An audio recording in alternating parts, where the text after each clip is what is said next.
नमस्कार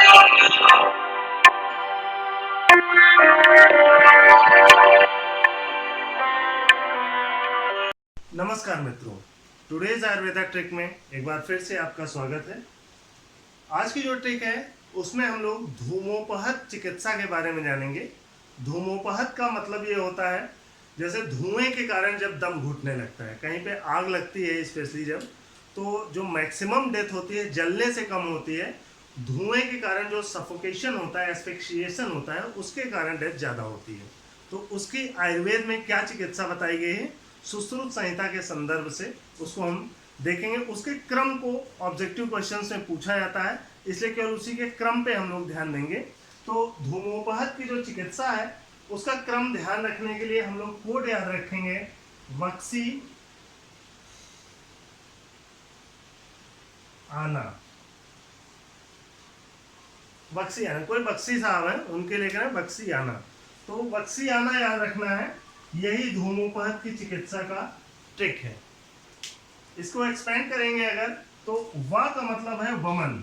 सबसे पहले धूमोपहत में अगर पेशेंट को बाहर निकाल रहे हैं एस्फिक्सिएशन कंडीशन से, तो सबसे पहले उसको वमन कर्म करवाना है, जिससे कोष्ठ की शुद्धि हो। जो कोष्ठ में दोष है, धूम्र है, वो बाहर निकल सके। तो कोष्ठ की शुद्धि के लिए, कोष्ठ से आशय क्या है आप समझ सकते हैं।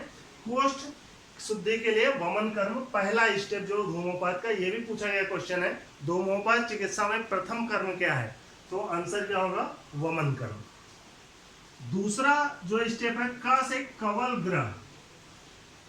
कवल ग्रह, कवल के बारे में हम सभी जानते हैं, मुख में किसी द्रव को लेकर संचारित करना, उसको कवल कहा जाता है। तो औषधि द्रव्यों से, द्रवों से कवल ग्रह कराया जाता है।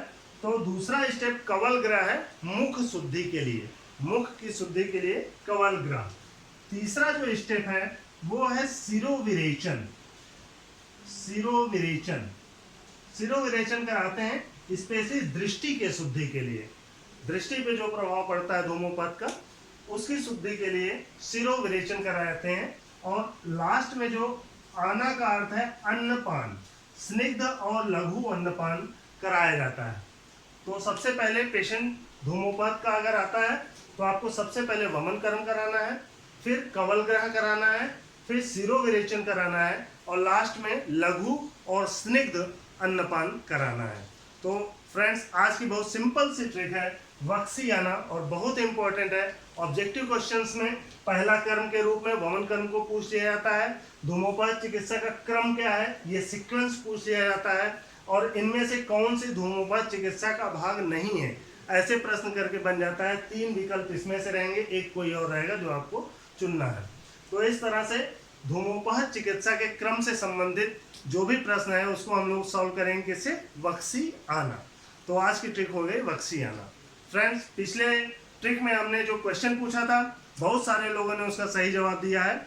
आज की ट्रिक में जो प्रश्न है उसको ध्यान से सुने। आज का जो प्रश्न होगा कि भ्रम नामक बीमारी जो है उसमें कौन से शारीरिक और मानसिक दोष पाए जाते हैं। भ्रम में कौन सा शारीरिक और मानसिक दोष होता है। तो आज का ये प्रश्न है, इसका उत्तर अगर आता है तब भी लिखें, नहीं आता है फिर भी कोशिश करें, और क्योंकि कोशिश करने वालों की हार नहीं होती है। तो लगे रहिए, और कल फिर मिलेंगे हम एक नई ट्रिक के साथ। तब तक के लिए जय आयुष, जय भारत।